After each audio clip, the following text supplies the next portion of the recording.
Hello everyone, welcome to the illusion. और इस video में हम लोग बात करने वाले हैं नासा के वाइपर मिशन के बारे में। ये हाल ही में बहुत ज़्यादा न्यूज में है। नासा का वाइपर मिशन ये क्या है और इसको कब किया जाना है, नासा के द्वारा ये कब घोषणा की गई, सभी बातों को यहाँ पर हम लोग जानेंगे। तो चर्चा में रहने का जो कारण है, ये सबसे बड़ी बात है अमेरिकी अंतरिक्ष एजेंसी नासा। नासा वैसे बहुत सारी ऐसी घोषणाएं कर चुकी है पिछले कुछ दिनों में, लेकिन एक नया घोषणा फिर से किया गया है नासा के द्वारा। इस बार जो इन्होंने कहा वो कहा कि 2023 तक वह चंद्रमा पर अपना पहला मोबाइल रोबोट भेजने वाले हैं। मोबाइल रोबोट होता क्या है? देखो, इसको रोबोट क्यों कहा जा रहा है? एक तो मोबाइल रोबोट है। मोबाइल रोबोट का मतलब ये है कि इसमें एक छोटा सा उपकरण होगा जो चंद्रमा पर भेजेंगे। और रोबोट इसको क्यों कहा जा रहा है? क्योंकि आज तक हम लोगों ने देखा है कि कभी भी चंद्रमा पर किसी चीज़ की खोज के लिए कोई भी चीज़ भेजा जाता है, जैसे कि इंडिया के द्वारा भी चंद्रयान 2 में भेजा गया था एक रोवर, तो उसको बेसिकली रोवर कहा गया था जिसका नाम था प्रज्ञान। चलिए मुझे एक चीज़ और बताइए आप कमेंट करके कि प्रज्ञान जिस लैंडर में था उस लैंडर का नाम क्या था जो कि चंद्रयान 2 के समय में भेजा गया था। वो वैसे तो सक्सेसफुल नहीं हो पाया, लेकिन उस रोवर का क्या नाम था जो कि लैंड कर रहा था और वो क्रैश कर गया था, जिसका संपर्क टूट गया था इसरो से।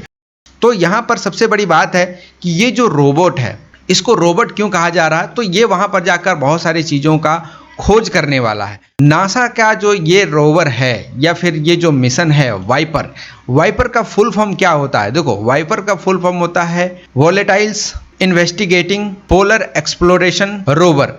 यहाँ पर आप एक चीज़ देख पा रहे होंगे, यहाँ पर एक शब्द जुटा हुआ है पोलर। इसका मतलब ये है कि ये पोलर रीजन में होने वाला एक मिशन है जिसको हम लोग वाइपर के नाम से जान रहे हैं और हाल ही में ये नासा के द्वारा घोषणा किया गया। अब बात करते हैं कि वाइपर मिशन आखिर है क्या। जैसे कि आपको बताया गया कि वाइपर एक मोबाइल रोबोट है। रोबोट इसको इसलिए कहा जा रहा है क्योंकि वहां पर जाके खोज करेगा, लेकिन ये बेसिकली एक रोवर है। जैसे कि आपको फर्स्ट पेज में ये जो आप इमेज देख रहे हैं यही है मोबाइल रोबोट। लेकिन आप ये देखें, एक रोवर है, इसमें कुछ चक्के लगे हुए हैं। ये 4 चक्के हैं, इसमें एक लाइट लगा हुआ है, इसमें सोलर पैनल लगा हुआ है, बहुत सारे इसमें इक्विपमेंट है। तो यहाँ पर ये बेसिकली एक रोवर है, लेकिन इसको रोबोट कहा जा रहा है जो कि एक छोटा सा होगा।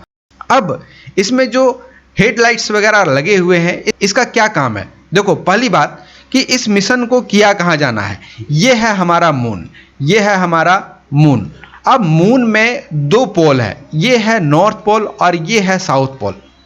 वैसे भारत का जो मिशन हुआ था वो हुआ था साउथ में। साउथ मून का वो पार्ट जो कि अंधकार में है। वैसे आपको जो मून हमेशा दिखाई देता है वो तो इसी रूप में दिखाई देता है, लेकिन एक्चुअली ऐसा मून है नहीं, हमें सिर्फ ऐसा ही दिखाई देता है। आप अर्थ के किसी भी कोने से देखेंगे तो मून आपको हमेशा इसी तरह नजर आएगा। भले ये थोड़ा सा कम नजर आए, इतना नजर आए, फिर ये आए, फिर क्रिसेंट मून में आए, फिर गिब्बस में आए या फिर फुल मून हो, इस तरह से आपको दिखाई देगा। लेकिन दिखाई जो आपको देने वाला है वो पूरा का पूरा आपको इस तरीके से ही दिखाई देगा जितना आप इसका फेस देखते हैं। वैसे मैं आपको बता दूं कि आप बचपन से यदि मून को देख रहे हैं, चंद्रमा को देख रहे हैं, तो वही मून आज भी आपको देखने को मिलता है। इसमें किसी भी प्रकार का चेंज नहीं हुआ। वो इसलिए क्योंकि ये एक ऐसा ऑब्जेक्ट है और ये एक ऐसे ऑब्जेक्ट के साथ इस तरह बाउंडेशन में फंसा हुआ है कि अर्थ से देखने के बाद ये हमेशा इसी तरह से ही दिखाई देता है। अब जो इसरो है हमारा, इसरो के द्वारा लॉन्च किया गया था चंद्रयान 2। चंद्रयान 2 में एक लैंडर था और एक रोवर था। आपको मैंने पूछा लैंडर का नाम, तो लैंडर का नाम आपको बताना है और रोवर का जो नाम था वो था प्रज्ञान रोवर। तो प्रज्ञान रोवर तो ये मैंने आपको बताया, लेकिन आपको लैंडर का नाम बताना है। अब प्रज्ञान रोवर जो था ये उतारना था इसके साउथ पोल में। साउथ पोल के किधर?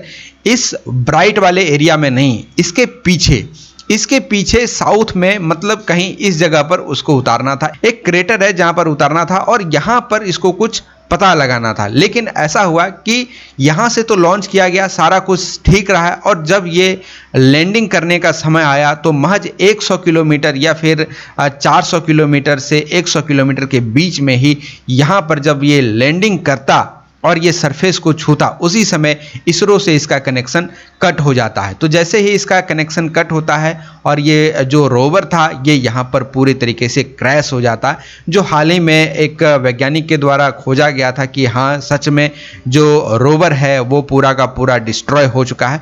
तो उसी तरह जैसे इसरो ने यहाँ पर किया, जिस तरह चंद्रयान 2 के द्वारा एक मिशन किया गया कि एक रोवर उतारा जाएगा इस जगह पर, इसके साउथ पोल में, ये साउथ है एक्चुअली, तो साउथ पोल में इसके रोवर उतारा जाए और कहाँ उतारा जाए, तो वो पार्ट जो कि डार्क एरिया है, तो डार्क एरिया में एक रोवर उतारने की बात की। ठीक उसी तरह यहाँ पर जो ये मोबाइल रोबोट है जो कि नासा के द्वारा भेजा जाएगा, तो इसमें भी इसको उतारने की बात की जा रही है इसी डार्कनेस पार्ट में, जहाँ पर अंधेरा है, जहाँ पर छाया है, क्योंकि यहाँ पर सन है तो सन का लाइट इसमें पड़ता है और ये ब्राइट रहता है। लेकिन इसका जो एक पार्ट है पीछे का जो एरिया है ये पूरा का पूरा अंधकार रहता है। वैसे यहाँ पर टेम्परेचर बहुत ज़्यादा होता है और पीछे का जो टेम्परेचर होता है वो बहुत ज़्यादा माइनस में रहता है, अप्रोक्स -200 डिग्री क्रॉस में ही रहता है। तो यहाँ पर सबसे बड़ी बात है कि इस तरफ रोवर को उतारना, हम लोग बात कर रहे थे इस मोबाइल रोबोट की, तो मोबाइल रोबोट में कुछ हेडलाइट्स लगाए गए हैं। हेडलाइट्स क्यों? क्योंकि जब हम किसी रोवर को अंधकार में उतारेंगे तो वहाँ पर उसको लाइट चाहिए होगा। लाइट इसलिए चाहिए होगा क्योंकि यहाँ पर बहुत सारी चीज़ों की खोज की जानी है। वैसे क्या क्या चीज़ें हैं जिसकी खोज की जानी है, तो इसका उद्देश्य सबसे बड़ा ये है कि चंद्रमा के सतह पर या इसके अंदर कितने बर्फ दबे हुए हैं या फिर यहाँ पर कितना वाटर है, इसका यहाँ पर खोज किया जाना है। साथ ही साथ इनके द्वारा यहाँ पर प्राकृतिक संसाधनों का तलाश करना भी इसका एक उद्देश्य है। तो सबसे बड़ी बात अब ये आती है कि ये सारा हम लोग डेटा यहाँ से ले, यहाँ पर चलो वाटर भी है, यहाँ पर बहुत सारे मिनरल भी है, गोल्ड भी है, तो ये सारे चीज हम जानकर करेंगे क्या? देखो यहाँ से जो डेटा मिलेगा ना वो वैज्ञानिकों को ये पता लगाने में मदद करेगा कि चंद्रमा पर कहाँ पर और कितना बर्फ है।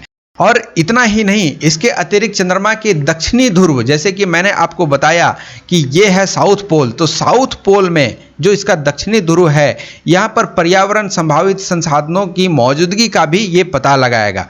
वैसे इस मिशन का जो टाइम पीरियड है ये कितना दिन तक रहने वाला, तो जो वाइपर मिशन है, वैसे देखो सबसे बड़ी बात है कि ये जो मून है, मून के हम लोग इस पार्ट में भेज नहीं रहे हैं जो कि ब्राइट है, उस पार्ट में हम लोग भेज रहे हैं जहाँ पर डार्क है, मतलब कि छाया है, वहाँ पर शैडो है, सूर्य का रोशनी नहीं पहुँच पा रहा।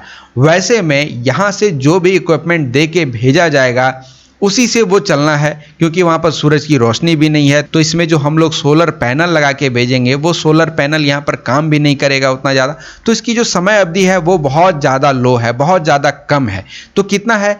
ये मात्र 100 दिन का है, तो 100 दिन ही ये काम करने वाला है वहाँ पर। इसके बाद में भी ये एक्सटेंड हो सके, ये जितना दिन आगे चल सके, लेकिन वैज्ञानिकों के द्वारा यही बताया जा रहा है कि ये मात्र 100 दिन ही यहाँ पर चल पाएगा, इसके बाद ये चल नहीं पाएगा। लेकिन आगे ये चल भी सकता है, ये अभी पुख्ता नहीं हो पाया है। अब आगे बढ़ते हैं और देखते हैं दक्षिणी गोलार्ध। दक्षिणी गोलार्ध में जो क्रेटर है यहाँ पर पानी की खोज जो हुई थी ये सबसे पहले किसने किया? देखो वैसे पानी यहाँ मौजूद है, ये सबसे पहले बताया था इंडिया ने ही, लेकिन बाद में सोफिया एक टेलीस्कोप है, एक दूरदर्शिता है, इसी से मालूम चला था कि चंद्रमा के दक्षिणी गोलार्ध में जितने भी क्रेटर हैं वहाँ पर पानी मौजूद है। तो नासा की बात करें तो नासा का जो फॉर्मेशन हुआ था ये हुआ था 29 जुलाई 1958 में। ऑलमोस्ट 62 साल हो चुका है, जिसका हेडक्वार्टर आपको मिलेगा वाशिंगटन में, तो ये आपको ध्यान रखना है।